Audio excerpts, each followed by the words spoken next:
Assalamu alaikum. Today we are here with another board game review of Targi. Targi is set in the African region where the Targi tribe goes around trading salt, dates, pepper, and uh, use these resources as their livelihood. They are famous for wearing the using the blue indigo dye in their clothes. And even though that theme doesn't really have anything to do with this game, but they had to pick a unique theme for this one, and that's what they went with. But what this game is all about is that this is a two-player worker placement game. Now, worker placement games work with more number of players so that you can block the number of places. But this is especially a game made for two players. You cannot play with more players, and this game absolutely rocks at that. So, let me get to the table, and then you will understand that how this game really works. So for this review, I will be bringing you closer because there are a lot of cards in this one, and I want you to see closely what those cards are going to do. So let's get on with it. I have set up the board, and how the board is going to be set up is the edge tiles are always going to be static, and these represent the worker placement spots, whereas the center area is made up of cards which came from these decks, which are either goods or tribes. Overall, what you will be trying to do in the game is that you are trying to have the biggest tribe possible, which is limited to 12 cards, but the most influential tribe.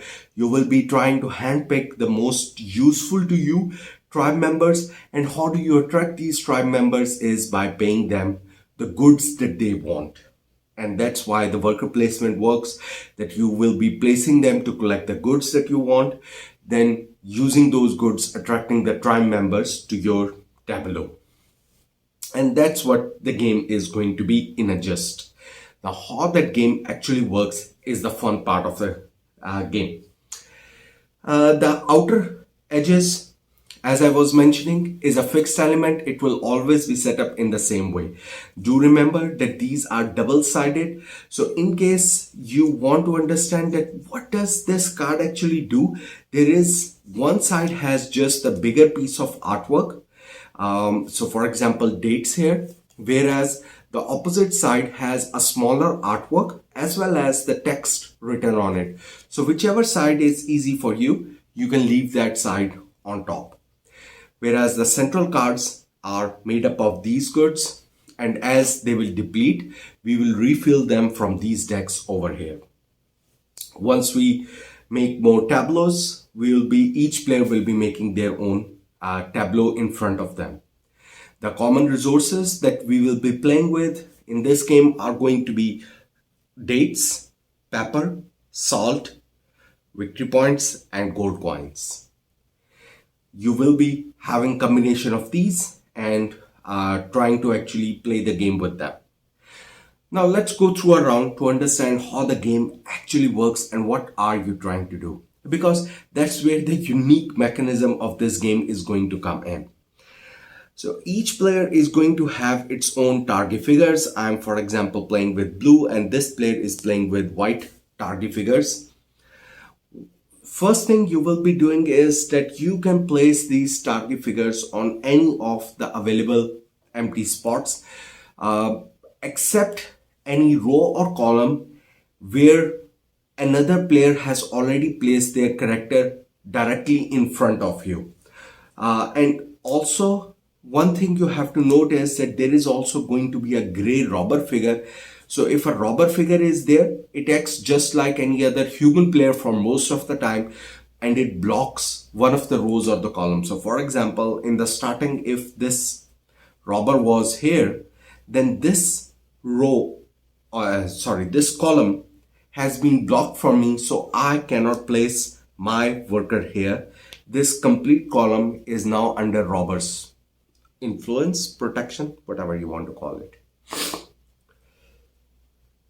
Let's say I would want to place mine here, which is indicating that I want to collect more dates. Then the other player will go they will place one of their Targi figures somewhere, and maybe they just want to pick up a card. They can place it here on the caravan card, which lets them pick up a card from here. And I don't know what they are intending. Maybe that's what they wanted. They are not sure as well. So they are letting luck decide. Or sometimes when all the areas are blocked, maybe that's when you really want to use this space, that okay, I do want to pick up something from caravan because nothing interesting is left over here. Then you take your second figure, and then you place that what's the second item that you want. I have already placed it in one of the rows, so now I must place it in one of the columns, either on this side or this side. I've already collected a date. Now maybe I want to collect some additional pepper, and I place it here. Now what this also allowed me to do is that this created an intersection here, and at this intersection my third character will automatically be placed, and these are the goods that I will be getting. Similarly, this character is going to still have to select a column or row which he wants to take. So for example, he wants to collect some pepper right now. He puts it here. The intersection of these two is going to be this one. That's where the third figure is going to come in. And now we do go through the resolution. So, and it's up to the players that how they want to resolve, in which order they want to resolve. So for example, first I can say, okay, I want to collect this date, and I will be taking one date from the resources and putting it in my pile. I'll be taking one pepper and putting it in my resources. Then I will be taking this, which is going to give me a pepper and a salt both. And in this way, my turn ended. So it was a very simple turn in which I just collected resources and nothing too extraordinary. Sorry, one thing I made a mistake. This column is protected by the robber, so the white player couldn't actually place it here. So let's pick another row column for them. So their intersection will be these three. They will be getting one salt, one pepper, one salt, one pepper, and then they will be getting one caravan card, which means they can pick up a card from here, whichever they want. So for example, they picked up this card and they can keep it, they can play it, whatever they want with it at that time. And in the same way, they pick these up and put them back. My first turn is over. Now the first turn goes to the other player and they will be doing. But the robber moves one space ahead now for the next turn. So this was an example of a very simple turn in which we collected resources. Now let's take, and whichever resources did we collect from the central area. I collected this one and the other player collected this one. These both were goods cards. These both were goods card. So once I have actually picked up goods card, these empty spaces must be replaced by an opposite card type. So that means now it will be replaced by tribes card. These will go to the discard pile. So these have been discarded. Now the players will go again. They will be looking at the resources that they have, and maybe now they're interested that okay, we have enough goods to start investing in the tribes that we have. He has one tribe card in his hand as well, and maybe he wants to play that tribe card as well, which the noble character actually lets you do. So how do you gain tribe card and what actions they allow you to do? So for example, this tribe card, the top section tells you how much you have to pay to actually get this tribe or attract this tribe card towards you. This tribe requires, for example, a gold coin, whereas this tribe requires salt, 2 pepper and 2 dates. This tribe requires only 1 salt, 1 pepper and 1 gold coin. Accordingly, the reward that you're going to get is going to be different as well. So this one asks for a lot of resources, has no special ability text written on it, but will give 3 victory points. So these are the victory points shown here, like this. You will be taking 3 of those if you are able, if you pick this up. Then there will be some which are going to have some special abilities, or majority of the tribes which are going to have some special abilities written on them. Now, if I want to try and group these tribe cards, then they can be majorly placed in 3 kind of categories. One will be like this, which give you a lot of victory points up front but no abilities. Second will give you few victory points but will have an ongoing ability which will give you abilities throughout the game. And the third will be the tribe members which have some conditional scoring given for the end game. So if you are able to meet their conditions written on them, then they will be giving additional bonus victory points if you are able to meet that condition by the end of the game. For example, this one says, pay 1 fewer of any good required to add camel rider cards to your display. So this is the camel rider tribe, and to add in future, once I gain this, to have this in the future with me, more camel rider tribe with me, I have to pay 1 less of any resource that's depicted on top. So maybe this is one of those cards that is good to have right in the beginning of the game. So maybe I do want to get it, but one of the problem I see right now is I do want to invest in it and later get this camel rider, but this is white player's turn right now. But the problem is going to be that this camel rider is being blocked by the robber right now. So what do I do? Well, first of all, I know I want to move my character from one place to another blocked. So maybe I want to go to Fata Morgana, because Fata Morgana lets me move one of my final intersection pieces to any other location. So maybe that's what I want to do immediately, and that reveals my intention to the other player that that's what I want to do. Now the blue player wants to go, and he knows that space is blocked, so in no way he can pick this up. Maybe he wants to start investing in these green oasis tribes. So let's say I start with this one. Then this player goes through the salt channel. So the intersection ideally comes up here. The blue player now must go. The blue player, again, whichever area is blocked, I cannot place it here, I cannot place it here, these have been blocked. I must place it, for example, now even though I wanted this, since this guy is here, I cannot place it here, so this intersection is blocked. So maybe I have changed my mind to have an intersection to pick up this camel rider.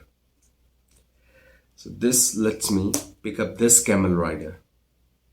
Now, the sequences, as I said, can be played at any time. So for example, the white player first decides he wants to activate the ability of this one to move the intersection piece to somewhere else. So he's moving it to this one, and he's paying 1 gold coin back to the bank to actually obtain this tribe's card. And this immediately goes to his tableau. He has started building a tableau of his tribes. Since I picked up a tribe card from here, a new goods card will open up from here. I will be picking up also a tribe card. The blue player will be picking up by paying 1 salt and 1 gold. 1 salt and 1 gold. And The ability it allows me to do is at the end of the game, you receive one additional victory point for every 2 camp cards in your display. So maybe now due to this camel, I want to invest in the camp cards. And that was my objective of doing this, that now I want to start investing in the camp cards. Then we can start picking up, again replacing this with the goods. Now we can start picking up our characters back. This player is going to get 1 pepper from here, so 2 peppers he's going to get. I'm going to get there is one more. 2 peppers. And this player is going to get 1 salt. And that's how you work. Now, there is also going to be some other areas. You now understand how the tribes work, how the basic resources work. Now, what are the other functional kind of areas? There is going to be a trader, because one of the things that you might have seen here, that there is a very less amount of gold that comes out here.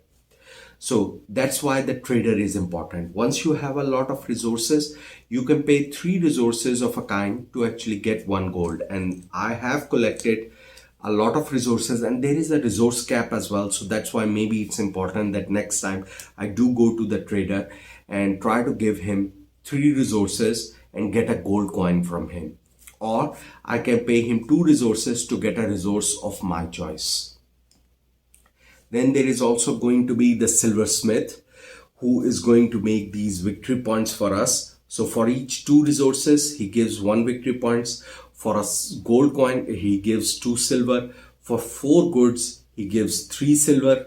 For 2 gold coins, he gives 5 silver. So there are different conversion rates that he can provide. Either he can convert your goods, either goods or your gold coins, into silver. The caravan cards let you pick up, if no tribe card is interesting here, no good card is interesting here, it lets you pick up a tribe card from here. Then there is going to be the tribal expansion, which lets you pick up a tribe card and immediately play it. Sorry, I made a mistake. The caravan card only lets you pick up a good card. So the caravan actually brings you goods card of a random type. So for example, this one brought salt, and this to this guy. Whereas the tribal expansion lets you pick up a tribe card. Now, if you can pay for its resources immediately, you can actually play that card. Otherwise, you can keep it in the hand. Otherwise, you can discard it. So it's up to you. What do you want to do with the tribe card? Noble lets you play any tribe cards that were in your hand in front of you, or let you discard it as well. That's up to you, because you cannot just keep, you can have a maximum of 1 card in your hand, 1 tribe card in your hand. Now, that's the game. What you will be doing with your tribe is you will be having a kind of a mini game of set collection being played with your tribe cards. Why set collection? Because you are limited to 12 cards, so that's 3 rows and 4 cards in each row. And what you're trying to do in each of those rows is that you will be trying to have a certain type of tribe in each row completed. So the bigger a certain type of tribe that you collect. So for example, if I was making like this, and that this tribe was elsewhere, let's see. If I was able to make something like this, yeah. So for example, I was able to have 4 in a row, then I will be getting additional points. Now that's not a mandatory. You can still complete 12 of any tribe, but if you were able to have the same kind of tribe in a single row, then that, and you cannot change row after you have done the placement. So then you will get more points based on that. Similarly, if you cannot have that, then a minor set collection is if you have 1 of each type. So instead of this, if I was having like this, So I was having a variety of symbols, variety of tribe members in my tableau. Then I will be having a minor set collection being completed as well. So that can give me minor victory, additional victory points other than whatever are the victory points being shown there. And in that fashion, you will be trying to actually complete your tribes and trying to have the maximum point worthy tribe that you are trying to have. Now, the biggest fun of this game is actually not going to be these tribes, these super special effects on these tribes, the discounts they come with, the special conditions they come with, but it's going to be this triangulation method that you get to play with because that's where the real fun of blocking each other lies.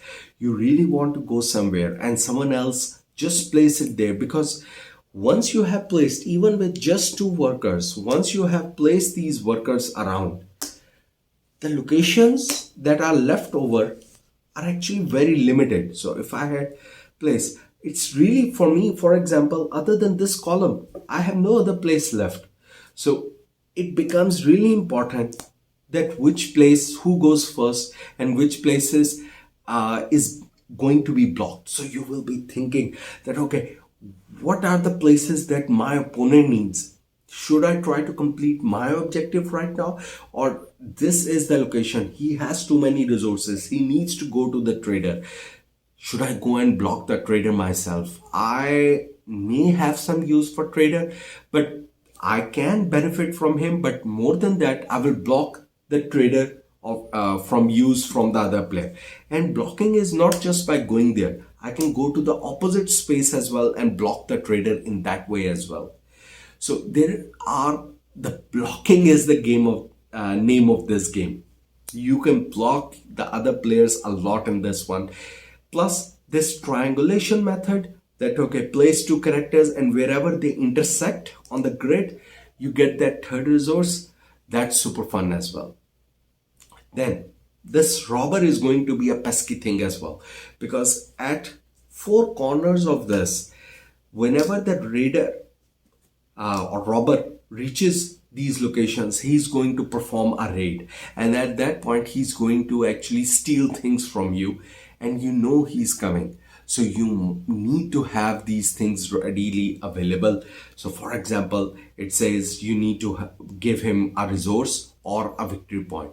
So if you don't have resources at that time, he might steal your victory points. Then his demands will increase later on. He will ask for 2 resources, then he will ask for 3 resources, then he will ask for a coin or 3 victory points. So this pesky robber is not only blocking one of your valid rows, but is also asking for tribute or raid money at certain locations in the game as well. So that's what the game has to offer. There are a lot of tribe cards with a lot of unique mechanisms, different kind of things. So from a replayability point of view, even though the outline is always going to be static, it's the inside which is always going to keep changing. The board state is always going to keep changing based upon what cards come out, what combination they come out in. The goods card are going to show different kind of goods that keep coming up. Sometimes they will give you 2 goods at the same time. Sometimes they will give you 1 good of a type. Sometimes they will give you an option that either take this or this or this. So there is a lot of variety that can come in this one. So the replayability for this 2-player game is really high. So if you're looking for a 2-player worker placement game, then this is the best 2-player worker placement game. Now it's one of the best 2-player games, period. But when it comes to worker placement, then no doubt this is the best worker placement game, because just that anguish that you will go through, the anxiety that you will go through, don't go there, don't go there, don't go there, and somebody will still go there. That kind of fun that you're going to have is only going to be available in this game. Plus all the different functions of that tribe are going to actually let you take one up on each other. That's always fun, because everyone is trying to, ooh, that's a lovely card, I really want that. And maybe you're trying to compete for the same kind of objectives, same kind of tribe members, and that can get into a vicious knife fight.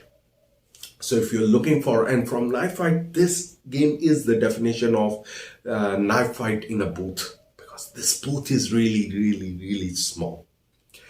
So it is a highly recommended game. The only backdraw that I see with this game is maybe the artwork of this game. It looks dull on the table. The background of this, all the cards, is a typical sand clip art, with just clip arts of resources on top. So it doesn't look like a pretty game on the table, but it's the gameplay that makes this game ooze of flavor and ooze of fun time that you're going to have. So if you're looking for that, then Targi is just a blast to play, and comes highly recommended from me. So hopefully this review, it gave you a clear idea of what the game is about and whether this game is going to be right for you or not. That's it for me. Happy gaming.